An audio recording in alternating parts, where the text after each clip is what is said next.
ब्रह्म सूत्र के तृतीय अध्याय के चतुर्थ पाद के प्रथम अधिकरण का विचार हम लोग कर रहे हैं।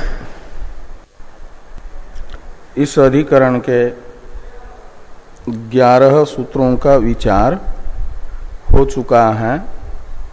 12वें सूत्र का विचार आज होना है। ब्रह्म विद्या स्वतंत्र पुरुषार्थ है, इसे इस अधिकरण में बताया जा रहा है। वो कर्मांग नहीं है। पूर्व पक्षी ने ब्रह्म विद्या में कर्मांगत्व का उपादन करने के लिए 6 सूत्रों में अनेक हेतु बताए थे। उन हेतुओं का निराकरण कर रहे हैं अष्टम सूत्र से लेकर के भगवान वेद व्यास जी।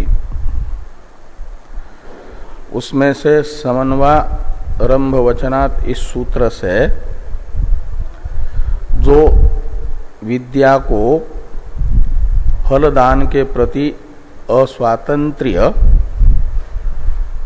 दर्शन रूप एक लिंग बताया था, उसे व्यास जी ने कहा कि उस समन्वारंभ वचन का विभाग से अन्वय समझना चाहिए।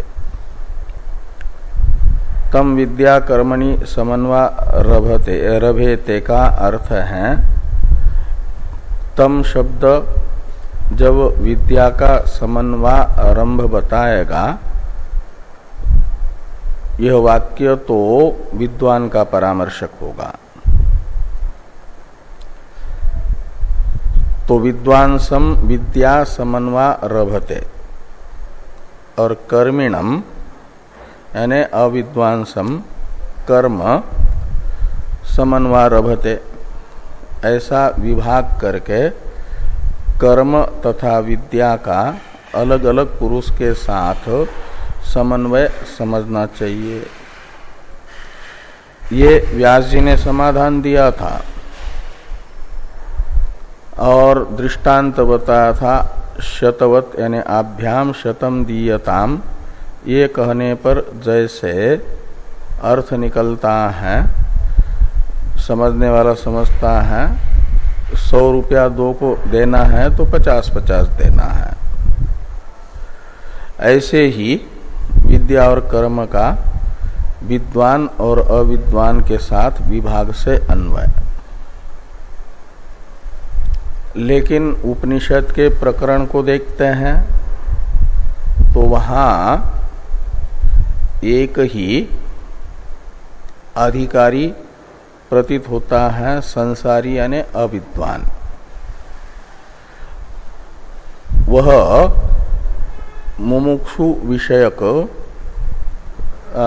प्रकरण न होने से, मुमुक्षु अधिकारिक प्रकरण न होने से तम यह शब्द प्रकृत जो अधिकारी है अविद्वान, उसी का परामर्शक होगा और दोनों साधनों का अन्वय होगा अविद्वान के साथ ही। तम यानी अविद्वांसम विद्या कर्मणि समन्वारभेते, एक साथ अन्वय होगा, विभाग से नहीं, अविभाग से। और इस पक्ष में जब अविद्वान का ही प्रकरण मानेंगे और दोनों का अन्वय अविद्वान के साथ मानेंगे तो विद्या पदार्थ तथा कर्म पदार्थ होगा शास्त्र विहिता विद्या, शास्त्र निषिद्धा विद्या, उभय प्रकार की विद्या।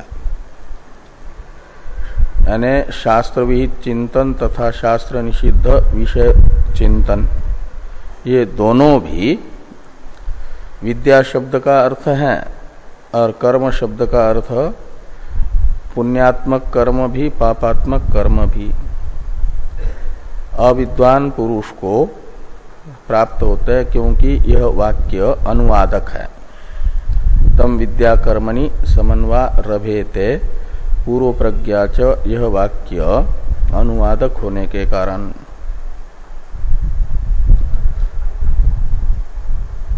और विद्वान के लिए तो है अथ अकामय मानस है एक अलग प्रकरण। वहां विद्या मुमुक्षु के द्वारा अपेक्षित विद्या ली जाएगी और वह मुमुक्षु के द्वारा अपेक्षित विद्या ब्रह्म विद्या है। और उसके लिए तो कहा कि मुमुक्षु की अपेक्षित ब्रह्म विद्या जिसे प्राप्त होती है न तस्य प्राणा उत्क्रामंती अत्रैव समवलीयन्ते ब्रह्मसन ब्रह्मापेति इत्यादि वाक्यों से वहां ब्रह्म विद्या का अन्वय बताया गया है विद्वान के साथ और उसका फल बताया गया है ब्रह्म भाव। वो इस प्रकार अविभाग वचन वहां होगा। संसारी के प्रकरण में विद्वान को नहीं लिया जाएगा तम इस सर्वनाम से, और असंसारी के प्रकरण में न तस्य प्राणा उत्क्रामंती में तस्य यह सर्वनाम संसारी का परामर्शक नहीं होगा अपितु विद्वान का परामर्शक होगा। तो मृत्यु के समय भी जिसको ब्रह्म विद्या अभिव्यक्त है उसे तस्य शब्द से लेना है। मृत्यु के समय जिसे अहम इत्याकारक वृत्ति के आलम्बन के रूप में सर्वम खल्विदम ब्रह्म अहंच यही हो रहा है, वासुदेव सर्वमिति ये हो रहा है आलम्बन उसका, जगत का बाध करके अधिष्ठान मात्र मय के रूप में अनुभव में आ रहा है, वो है तस्य पदार्थ और उसके प्राणों का उत्क्रमण नहीं होता। प्राण से उपलक्षित सूक्ष्म शरीर का उत्क्रमण ही नहीं होगा। तो इसी शरीर में रहते रहते वे अपने अपने कारणों में अविद्वान की दृष्टि में विलीन होंगे और विद्वान की दृष्टि में स्वस्वरूप में सबका आत्यंतिक प्रलय होगा।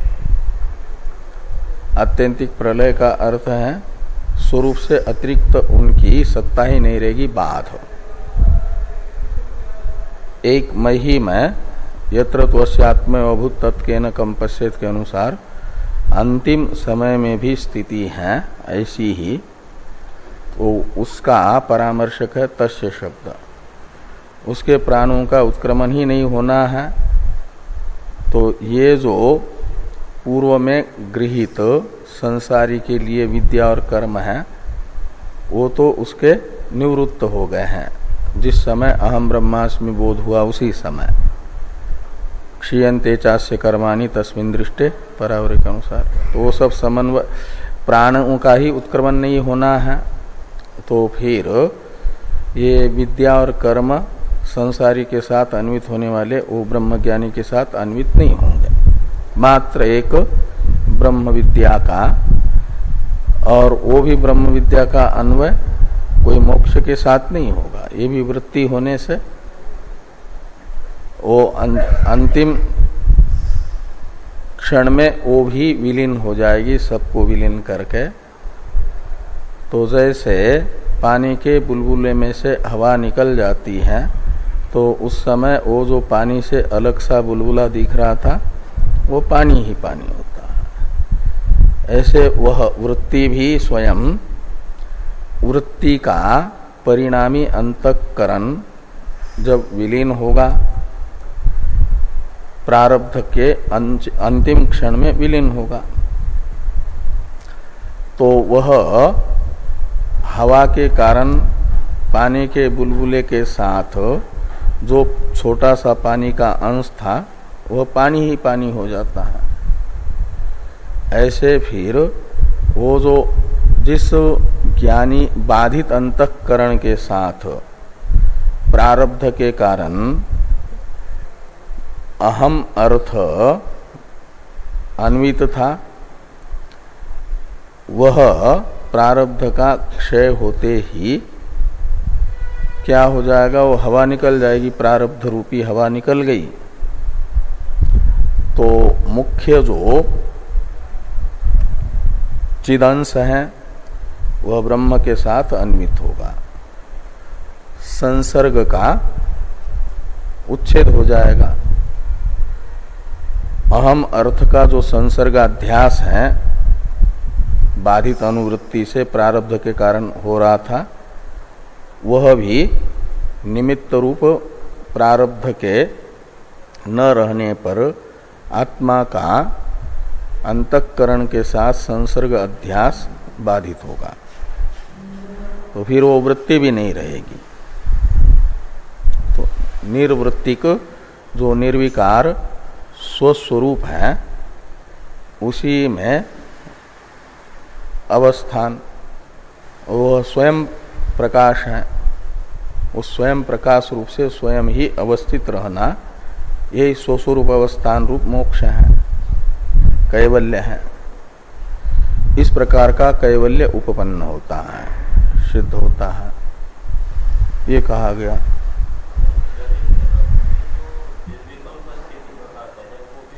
वैसे ही रहती, हाँ हाँ हाँ, यानी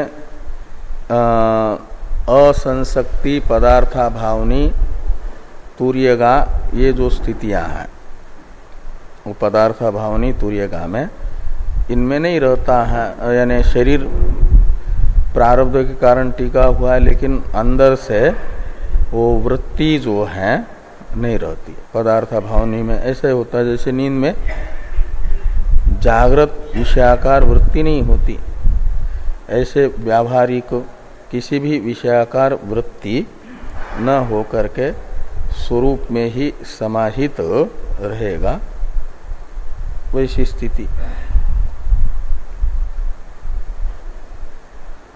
तो अब ये जो कहा था नियमाच्य सूत्र से, नहीं तद्वतो विधानात् सूत्र से समस्त वेदार्थ ज्ञानवान का छांदोग्य का उपसंहार वाक्य कर्म में अधिकार बताता है। ऐसा जो पहले कहा गया था पूर्व पक्ष के द्वारा, उसका निराकरण कर रहे हैं भाष्यकार भगवान। पहले अवतरण लिखते हैं, यच्च एतत् तद्वतो विधानात् इत्यतः उत्तरम पठति। तो जो तद्वतो विधानात् सूत्र से पूर्व पक्षी ने समस्त वेदार्थ ज्ञानवान का कर्म में अधिकार है, ये लिंग बताया था ब्रह्म विद्या के कर्मांग होने में। कहते हैं इसका उत्तर पढ़ा जा रहा है, बताया जा रहा है। अध्ययन मात्रवतः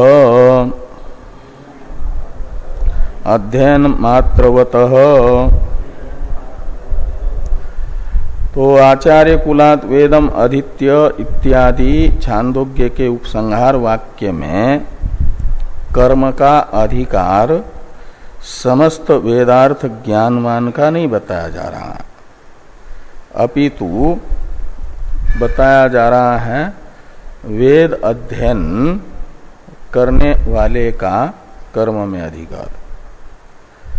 गुरुकुल में रह करके वेद अध्ययन कर लिया, फिर समावर्तन पूर्वक आचार्य की आज्ञा से कर्माधिकार प्रापक द्वितीय आश्रम को ग्रहण कर लिया और द्वितीय आश्रम में रह करके कर्म करें, ऐसा वो श्रुति कहती है।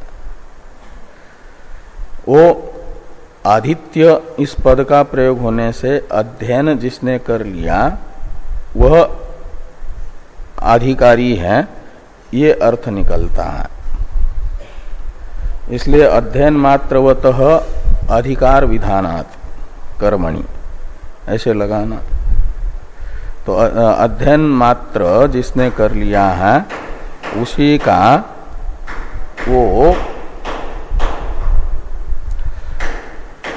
उसी का बताया जा रहा है कर्म, उसी को कर्म का विधान किया जा रहा है। इसलिए आगे कहते हैं, भाष्य को देखिए, भाष्य है आचार्य कुलात् वेदम अधीत्य इत्यत्र अध्ययन मात्रस्य श्रवणात् अध्ययन मात्रवत एव कर्म विधि इति अध्यवश्यामः। तो आचार्य कुलात् वेदम अधीत्य इस वाक्य से अध्ययन मात्र जिसने कर लिया है उसी के लिए कर्म का विधान प्रतीत हो रहा है। इसलिए कर्माधिकारी समस्त वेदार्थ ज्ञानवान नहीं, अपितु अध्ययन करने वाला जिसने वेदाध्ययन कर लिया वह कर्माधिकारी है, ये अर्थ निकलेगा। अब एक शंका पूर्व पक्षी करते हैं ननु इत्यादि से, उसका फिर समाधान सिद्धांति करेंगे नैष दोष इत्यादि से। टीकाकार ने यच्चेतत् तद्वतो विधानात् इत्यादि जो इस सूत्र का अवतरण भाष्य था ना, उसमें उक्तम इस पद को शेष करने के लिए कहा है। अब पूर्व पक्ष की शंका को देखिए, ननु एवं सति अविद्यत्वात् अनधिकारः कर्मसु प्रसज्जेत। तो एवं सति का अर्थ है यदि छांदोग्य उपनिषद के उपसंहार वाक्य से अध्ययन मात्र करने वाले को कर्म का विधान हो रहा है ऐसा मानेंगे, एवं का अर्थ निकलेगा। एवं सति का अर्थ ये है। तब तो कहते हैं जिसने अध्ययन कर लिया उसके लिए कर्म बता रही है श्रुति का अर्थ निकला कि कर्माधिकार प्रयोजक जो विद्वान यजेत इस वाक्य के द्वारा बताया गया है विद्या को। विद्या संपन्न व्यक्ति यजन करे, विद्वान यजेत, यह वाक्य कह रहा है। तो ये जो विधान है यानी कर्माधिकारी का एक विशेषण है विद्या, उसकी तो आवश्यकता नहीं रहेगी, फिर उसमें विद्वान को कर्माधिकारी बताया जा रहा है। और आप कह रहे हैं अध्ययन मात्र जिसने कर लिया वह कर्माधिकारी, तो विद्याधिकार प्रयोजक कर्माधिकार प्रयोजक विद्या न होने से कर्माधिकारित्व तो सिद्ध नहीं होगा। हाँ, अर्थ ज्ञान नहीं होगा। तो ये अविद्यत्वात्, अविद्यत्वात् का अर्थ करते हैं टीकाकार ज्ञान शून्यत्वात् इत्यर्थ। ज्ञान शून्य होने से अनधिकार यानी कर्मणि अनधिकार। अध्ययनवान को जिस वेद का अध्ययन किया उसका अर्थ ज्ञान नहीं होगा, तो अर्थ ज्ञान शून्य होने से अविद्यत्वात् का अर्थ निकला। तो विद्वान यजेति इस वाक्य के द्वारा जो कर्माधिकारी का विशेषण बताया गया है विद्या, उसके अभाव में अधिकार ही अध्ययनवान का सिद्ध नहीं हो पाएगा। अनधिकार का अर्थ है अधिकारा भाव प्राप्त होगा। इस प्रकार अधिकारा भाव के प्रसंग की आपत्ति पूर्व पक्षी ने सिद्धांत मत में बताई। इसका नैष दोष इत्यादि से सिद्धांती समाधान कर रहे हैं। इसका अवतरण लिखते हैं टीकाकार कि मात्र पदम आत्मज्ञानस्य व्यावर्तकम न कर्म ज्ञानस्य इत्याह नैष दोष। ये जो अध्ययन मात्रवतः, इसमें मात्र शब्द एवकार के तरह व्यावर्तक है। तो ये किसका व्यावर्तन कर रहा है? तो वह आत्मज्ञान का व्यावर्तक है, न कि अध्ययन करने से व्युत्पन्न चित्त व्यक्ति को कर्माधिकार प्रयोजक कर्म का ज्ञान होता है, उस ज्ञान का व्यावर्तक नहीं है। जो औपनिषद आत्मस्वरूप बोध है, उस बोध का व्यावर्तन मात्र पद कर रहा है। अध्ययन मात्रवतः, इसमें मात्र शब्द से जो उपनिषदों के द्वारा प्रतिपादित अकर्ता अभोक्ता निर्विकार असंग चेतन मैं हूं इत्याकारक उपनिषद जन्य ज्ञान है, उसका व्यावर्तन हो रहा है। ज्ञान कांड के द्वारा प्रतिपादित निर्विकार आत्मस्वरूप का ज्ञान व्यावर्त्य है मात्र शब्द का। कर्म करने के लिए इस ज्ञान की आवश्यकता नहीं है, ये मात्र शब्द बता रहा है। उल्टा वो ज्ञान कर्म के हेतु का उच्छेदक बनकर के कर्म का उच्छेदक बन जाता है। और बाकी व्युत्पन्न चित्त व्यक्ति को जो वाक्य पढ़ता है, संस्कृत का जिसको ज्ञान है, व्याकरण आदि जानता है और वेद उच्चारण सीखेगा, तो उन वाक्यों का व्युत्पन्न चित्त व्यक्ति को जो शब्दार्थ ज्ञान होगा, वो कर्म का उस ज्ञान का व्यावर्तन मात्र शब्द से हो ही नहीं रहा है। इसलिए ये प्रकृत दोष नहीं आएगा, वो कर्म ज्ञान बना ही रहेगा। अध्ययनवान का अर्थ है अनुष्ठेय कर्म के ज्ञान से युक्त व्यक्ति। उसे छांदोग्य उपनिषद के उपसंहार वाक्य में कर्म का विधान है, ये यहां पर कह रहे हैं कि नैष दोषः। इसका अवतरण है टीका में कि मात्र पदम आत्मज्ञानस्य व्यावर्तकम न कर्म ज्ञानस्य। कर्म ज्ञान का व्यावर्तक नहीं, आत्मज्ञान का व्यावर्तक है। इस अभिप्राय से लिखते हैं एष दोषः न। इस सूत्र वाक्य का स्पष्टीकरण है कि न वयम अध्ययन प्रभवम कर्मावबोधनम अधिकार कारणम वारयामः। कहते हैं अध्ययन मात्रवतः में मात्र पद का प्रयोग करके उससे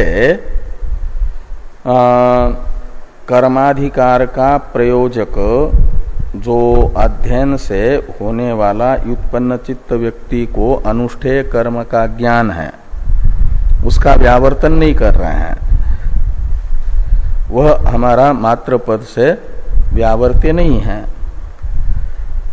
तो फिर पूर्व पक्षी पूछ रहे किम तरही, यदि कर्माधिकार प्रयोजक ज्ञान का व्यावर्तक मात्र पद नहीं है तो उसका व्यावर्त्य कौन सा ज्ञान है?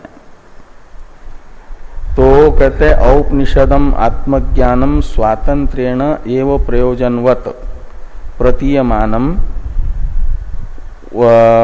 पूर्व के साथ अन्वय करना, वारयामः न कर्माधिकार कारणताम प्रतिपद्यते। वह कर्माधिकार का प्रयोजक नहीं है। तो उपनिषदम आत्मज्ञानम का अर्थ हुआ उपनिषदों से, तत्वमशादी वाक्यों से उत्पन्न होने वाला अहम ब्रह्मास्मि इत्याकारक ज्ञान, वो है औपनिषद आत्मज्ञान। स्वातंत्र्येण एव प्रयोजनवत प्रतीयमानम, वह कर्म के साथ नहीं अपितु स्वतंत्र रूप से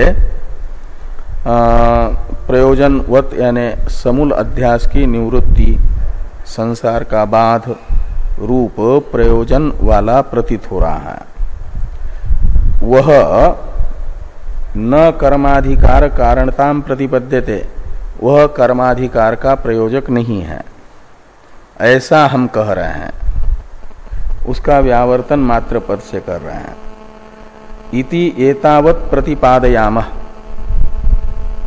अध्ययन मात्रवतः इसमें मात्र पद का प्रयोग करके हम ये प्रतिपादन करना चाहते हैं कि ब्रह्म विद्या कर्माधिकार प्रयोजक नहीं है। यथाच, तो इसे समझाने के लिए ये बताया जा रहा है कि जैसे किसी को दर्श पूर्णमास याग करना है तो दर्श पूर्णिमास याग का ज्ञान होने मात्र से वह दर्श पूर्णिमास का अधिकारी बन जाता है, भले ही उसे राजसूय याग का ज्ञान न हो। तो राजसूय याग का ज्ञान न होने पर भी दर्श पूर्णिमास का सांग स्वरूप ज्ञाता जो है उसका दर्श पूर्णमास में अधिकार नहीं होता है, ऐसा आप भी नहीं कहते हो। उसका दर्श पूर्णमास में अधिकार ही मानते हो, तो उसे समस्त वेदार्थ ज्ञान तो नहीं है, राजसूय याग का स्वरूप ज्ञान उसे नहीं है, तब भी दर्श पूर्णमास का अधिकारी मान रहे हो। जैसे ऐसे ज्ञान कांड के द्वारा प्रतिपादित आत्मस्वरूप का ज्ञान न होने पर भी अनुष्ठेय जो अर्थ है कर्म कांड के द्वारा प्रतिपादित, जिसका ज्ञान व्युत्पन्न चित्त व्यक्ति को अध्ययन वेदाध्ययन मात्र से हो जाता है, उतने का ज्ञान अनुष्ठेय अर्थ का चाहिए कर्माधिकारी को, ये हम कह रहे हैं, न कि आत्मज्ञान। तो यथाच न कृत्वंतर ज्ञानम कृत्वंतर अधिकारेण अपेक्षते। तो ये कहते हैं जैसे राजसूय याग का ज्ञान दर्श पूर्णमास अधिकार के लिए अपेक्षित नहीं है, एवं एतद अपि द्रष्टव्यम, ऐसा ही आत्मज्ञान कर्माधिकार के लिए अपेक्षित नहीं है, ऐसा समझना चाहिए। इस प्रकार ये तद्वत विधानात इस सूत्र के द्वारा पूर्व पक्षी जो बताना चाहते थे उसका खंडन हुआ। समस्त वेदार्थ ज्ञान अपेक्षित है ब्रह्म कर्माधिकार के लिए, ये पूर्व पक्षी का खंडन था, ये इसका निराकरण हुआ। अब ये जो कहा था नियमाच्य सूत्र से कि जीवन पर्यंत कर्म करते रहने का जो नियम है, उस नियम से भी ये बात सिद्ध होती है नियम विधि से कि आत्मज्ञान कर्मांग है करके, उसका अनुवाद करके निराकरण किया जा रहा है। इसलिए अनुवाद वाक्य हैं भाष्य में पहले यद्यपि उक्तम इत्यादि। तो यद्यपि उक्तम नियमाच्य इत्यत्र अभिधीयते, तो नियमाच्य इस सूत्र में जो पूर्व पक्षी ने आत्मज्ञान में कर्मांगत्व का ज्ञापक बताया गया लिंगांतर, उसका निराकरण किया जा रहा है। उसके विषय में कहा जा रहा है ना विशेषात, ना विशेषात, तो न अविशेषात, ऐसे दो पद हैं। यानी कुर्वन्नेवेह कर्माणि जिजीविषेत् शतम समा इत्यादि जो नियम विधियां हैं वे ब्रह्मज्ञानी का कर्म में अधिकार नहीं बताती। ये ब्रह्मज्ञानी विषयक नहीं है। कुर्वन्नेवेह कर्माणि जिजीविषेत् शतम समा इत्यादि वाक्य क्यों? तो कहते हैं अविशेषात, यानी साधारण्यात। अविशेषात का अर्थ हो जाएगा ये साधारण नियम होने से। साधारण नियम होने से इस वाक्य से ब्रह्मज्ञानी को कर्म करना ही है ऐसा नियम सिद्ध नहीं होता। ये न अविशेषा सूत्र से बताया गया। तो भाष्य है, इसे देखिए। कुर्वन्नेवेह कर्माणि जिजीविषेत् इत्येवम् आदिषु नियम श्रवणेषु न विदुष इति विशेषो अस्ति। तो कुर्वन्नेवेह कर्माणि जिजीविषेत् इत्यादि नियम विधियों में विद्वान को जीना है तो कर्म करते हुए ही जीना चाहिए ऐसा विद्वान का विशेष कथन नहीं है। नियम विधि के अधिकारी के रूप में विद्वान का ही वहां परामर्श नहीं हो रहा है। ऐसा क्यों कहते हैं? अविशेषात, अविशेषेण नियम विधानात। अविशेषात का अर्थ कर दिया कि सामान्य रूप से नियम का विधान होने से जो जीना चाहता है का मतलब जिजीविषा जिसके अंदर है, तो जीना कौन चाहता है? ज्ञानी के अंदर जिजीविषा भी नहीं होती। न जीविते मरणे वा गृधिम कुर्यात, ये सन्यासी के लिए तो विधान आता है। प्राय महाराज जी कहा करते थे ना, जब आश्रम नहीं बना था और केवल कौपिन धारण करके भ्रमण करते थे, उस समय एक बार भ्रमण करते करते ज्योतिर्मठ गए थे। जोशी मठ में जो ज्योतिर्मठ है, और वहां थे उस समय करपात्री जी महाराज के गुरुजी ब्रह्मानंद महाराज शंकराचार्य। तो इनका वो सब कौपिनधारी स्वरूप देख करके बड़ा अच्छा लगा उनको। वे आश्रम में ही कई दिन तक रुके। तो महाराज जी ने उनको ये पूछा कि सन्यासी को क्या कर्तव्य होता है। तो महाराज जी उन्होंने कहा, न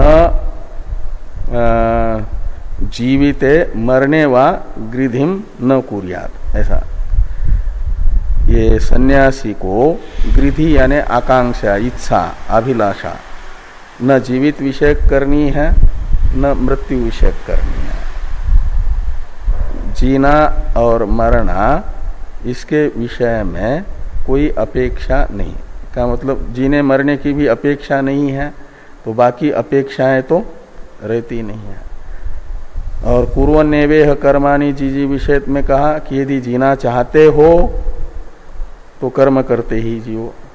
का अर्थ निकलता है जिजीविषा संपन्न जो है उसके लिए नियम है, न कि आपके आकांक्षा रहित ब्रह्मज्ञानी के लिए। ये दूसरे सूत्र में कहा जा रहा है। पहले सूत्र में तो इतना ही कहा कि अविशेषेण नियम विधानात्, वहां सामान्य रूप से नियम का विधान होने से विशेष ज्ञानी को ही ये नियम न होने से।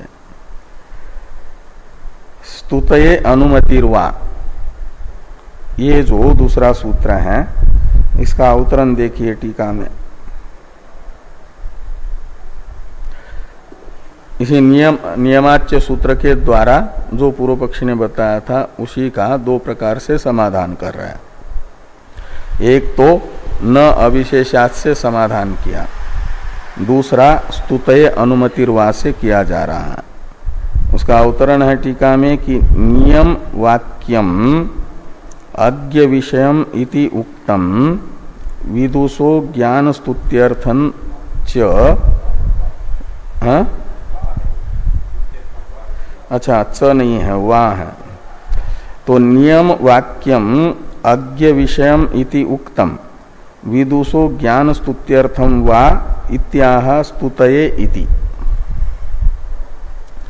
तो ये जो नियम वाक्य हैं वह अज्ञानी विषयक हैं, ऐसा ना विशेषात इस सूत्र से कहा गया।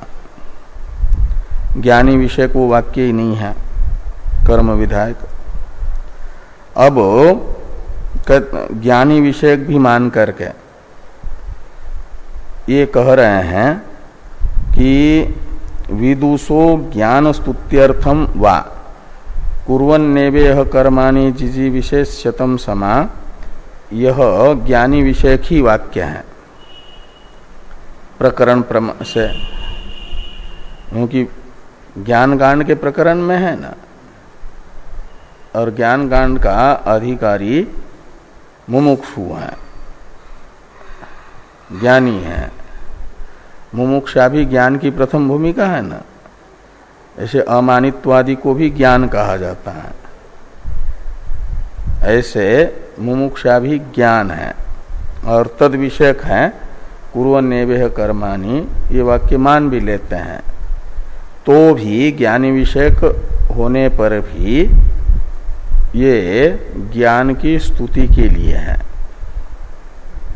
स्तुति ज्ञान की स्तुति के लिए है, यानी अर्थवाद है। ईशावास्यम इदम सर्वम, इस प्रथम मंत्र के द्वारा उक्त जो ब्रह्म विद्या है, उस ब्रह्म विद्या की स्तुति के लिए कुर्वन्नेवेह कर्माणि जिजी विषेत शतम समा, इससे किया जा रहा है प्राशस्त्य ज्ञापन। और प्राशस्त्य कैसे ब्रह्म विद्या का ज्ञापित होगा, इसलिए अनुमति विद्वान को श्रुति कर्म की कर रही है। वे ये कह रही हैं कि अज्ञ लोगों को संसार प्रापक बन करके लिपायमान होने वाला जो कर्म है, अज्ञ लोगों को संसार का हेतु बन करके बंधक जो कर्म होता है, ऐसा कर्म करने पर भी ज्ञानी को वह कर्म अपना जो फल है संसार वो नहीं दिला सकता। ये ज्ञान की महत्ता है। ऐसा ज्ञापन करने के लिए कुर्वन्नेवेह कर्माणि जिजी विशेष्यतम समा, यह एक प्रकार से ज्ञानी को ज्ञान की स्तुति के लिए कर्म की अनुमति है, ये कहा जा रहा है। इस अभिप्राय से लिखा कि विदुषो ज्ञान स्तुत्यर्थम वा इत्याह। तो सूत्र का उच्चारण कर लें। स्तुतये अनुमतिर्वा, स्तुतये अनुमतिर्वा, स्तुतये अनुमतिर्वा, ऐसे तीन पद हैं। स्तुतये यानी ज्ञान स्तुतये, ब्रह्मज्ञानी के ब्रह्म ज्ञान की स्तुति के लिए, यानी महात्म्य प्रकट करने के लिए कर्म की अनुमति कुर्वन्नेवेह कर्माणि इत्यादि श्रुति से दी जा रही है। ऐसा भी कुर्वन्नेवेह कर्माणि का अर्थ किया जा सकता है, यदि ज्ञानी अधिकारिक ही मानना है तो, ज्ञानी विषयक ही ये वाक्य है मानना है तो। और प्रकरण से ज्ञानी यहाँ जुड़ जाता है, क्योंकि ज्ञान कांड के प्रकरण में वाक्य है। इस अभिप्राय से लिखते हैं कि कुर्वन्नेवेह कर्माणि इत्यत्र अपरो विशेष आख्यायते। कुर्वन्नेवेह कर्माणि इसके विषय में ये दूसरी व्याख्या की जाती है, दूसरी विशेषता बताई जाती है कि यद्यपि अत्र प्रकरण सामर्थ्यात् विद्वान एव कुर्वन् इति संबध्यते। कुर्वन्नेवेह कर्माणि यानी कर्माणि कुर्वन् एव इह यानी अस्मिन् शरीरे अस्मिन् जन्मनि। तो कर्माणि कुर्वन् ये किसका परामर्शक बनेगा? तो पूर्व में जिसको बताया कि ईशावास्यम इदम सर्वम,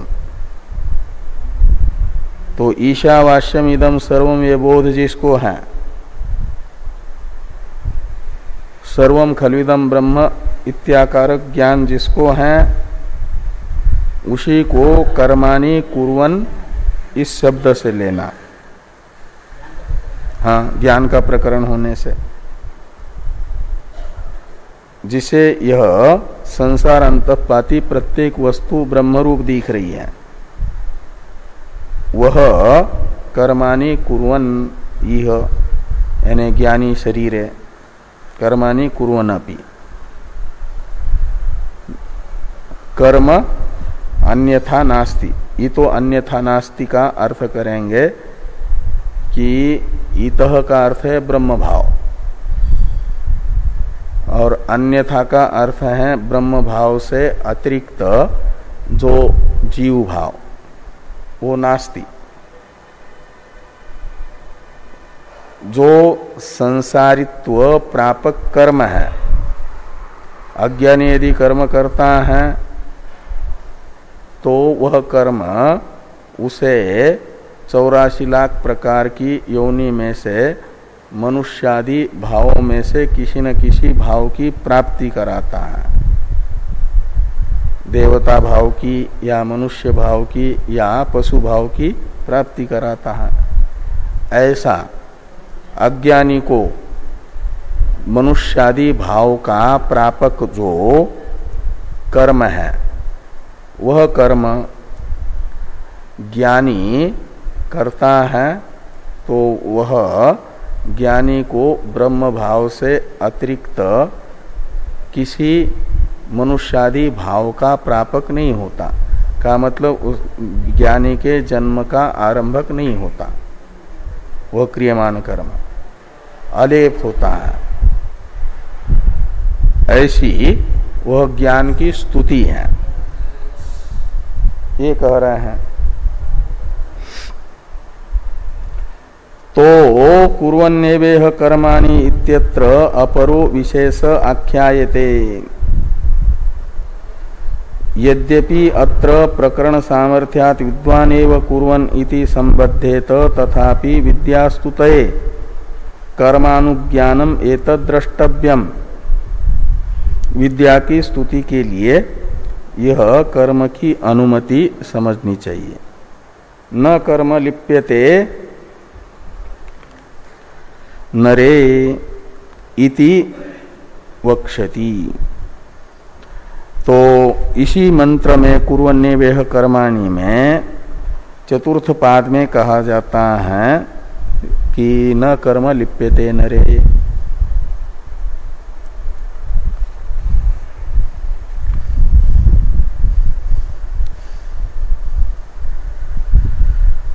तो अभिप्राय बता रहे भाष्यकार भगवान कि एतदुक्तम भवति, एतदुक्तम भवति यानी यावत् जीवम कर्म कुर्वत्यपि विदुषी पुरुषे न कर्म लेपाय भवति विद्या सामर्थ्यात् इति तदेवं विद्या स्तूयते।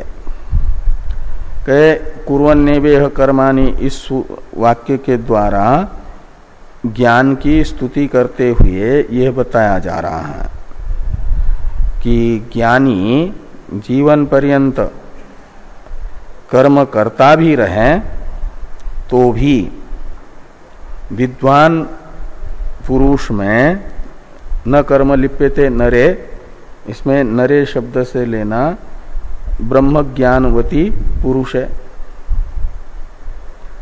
कर्म न लेपाय भवती, वह ब्रह्मज्ञानी के द्वारा ब्रह्म ज्ञानोत्तर कालीन किया जाने वाला कर्म लेप के लिए नहीं होता, यानी जन्म प्रापक नहीं होता, बंधन के लिए नहीं होता।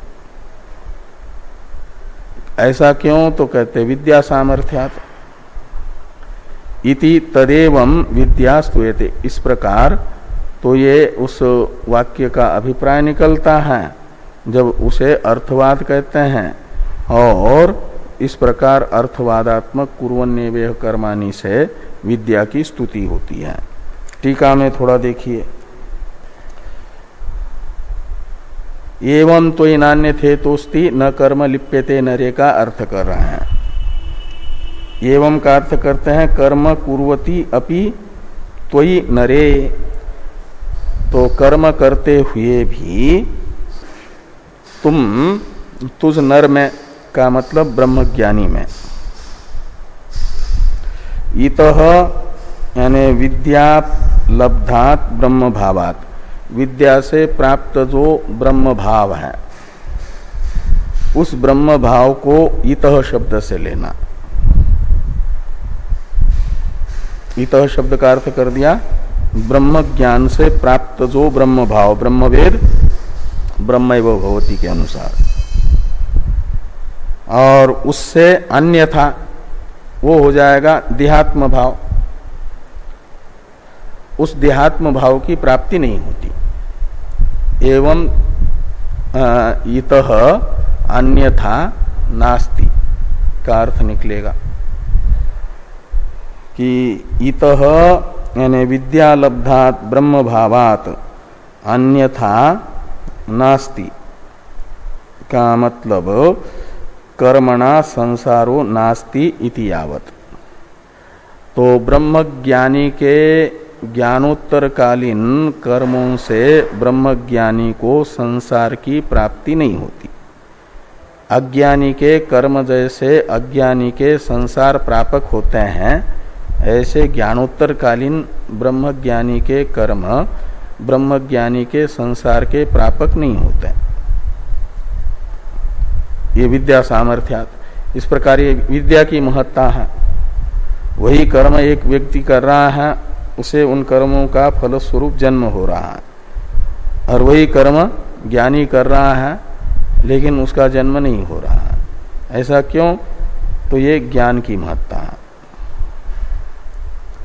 यतः कर्म न लिप्यते, क्योंकि कर्म जो है न लिप्यते का अर्थ फलारंभक नहीं होता। अपूर्व लेपाय न भवति इत्यर्थ।